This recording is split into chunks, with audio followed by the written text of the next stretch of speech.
Pwede na ba to mga idol? Pawis ng ano, pawis ng mapilit-pilit.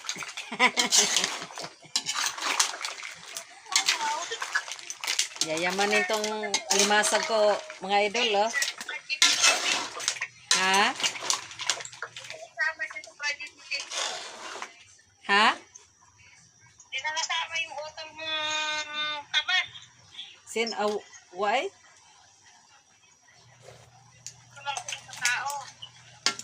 Insakto lang sila sa tao. Pag kulang sila sa tao, ang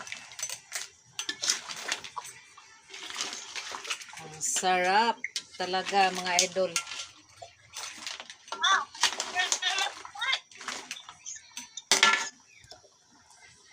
Isang karayong ko, nahuhugot yung karayong. Bye mga idol. Thank you for watching.